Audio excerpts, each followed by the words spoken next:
Hi, this is Brian Devaney, Tournament Chairman of the Tillinghast Cup. I'd like to welcome everyone to this event on behalf of the Board of Governors and for the Golf and Tournament Committee. This is the 2021 version of the Tilly, which was named after our famous golf architect, Mr. Tillinghast, and has become known as the Tilly over the years. Just a little quick history.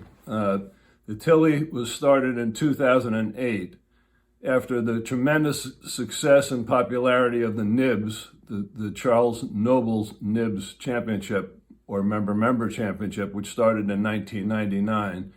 About 9 years later, we decided that it was so much fun at the Nibs in the fall that we needed something in the spring which we could also enjoy. So the Tilly started in 2008. This will be the 13th edition of the Tilly. Unfortunately, last year, due to the COVID restrictions, we weren't able to host the Tilly Cup, but we're back. And this being the 13th year, the score is the upper locker room 6 and the lower locker room 6. We're tied. This is a big one, guys. This will be for all the bragging rights for the next year, and the residents of the Tilly Trophy will once again go to the locker room, which wins this event this year. I'd like to point out that it's always a highlight for us to honor our locker room attendants who are such good friends and such good employees and take such good care of us. So we want to thank Jose Yiguez, Gonzalo Anaya, Jesus Lopez, and Memo Flores for being there for us all through the year and for rooting so hard for our teams during the Tilly. For those of you who are new, the format is a net Stableford event, and the cumulative average point total for the upper versus the locker determines the champion. So I welcome all the newcomers, and I welcome back all the usual participants. There's a lot of work that goes into this event, guys, and I want to thank a number of people who have made it successful. First of all, the house staff, led by Colin Burns and Chris Rogers, Juan Carlos, Ileana, Umberto, and Chef Ryan, his staff, have worked hard to prepare for this, and we'll make the most of it. Obviously, we won't be able to have our Tilly dinner to kick off the event as usual due to the COVID restrictions. We tried very hard to make this happen, but it just wasn't doable.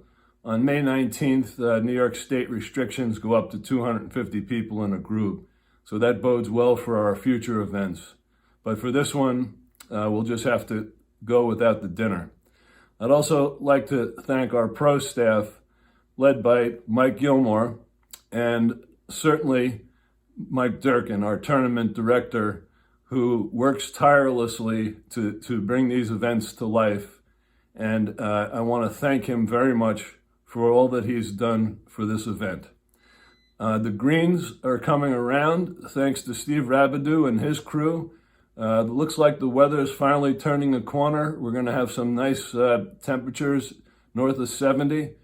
That should really bring things to life on the golf course, and I'm sure we're all going to enjoy ourselves for this event. And lastly, the Golf Services Group, led by Dave Zona and Kevin Hughes and Edgar Tejeda. Thank you guys so much for all the preparation and work that goes into making this event a success. Now, we're not quite out of the woods yet with COVID. As you know, some of the restrictions for masks and vaccinated people have improved over the last 24 to 48 hours. But I urge you all to be careful. As you know, there's numerous cases now on some of our New York sports teams of vaccinated employees and players who are still getting COVID. So let's be careful. Let's enjoy the camaraderie of our fellow members and our phenomenal club and facility. And I wish best of luck to all the participants. We'll see you on the golf course.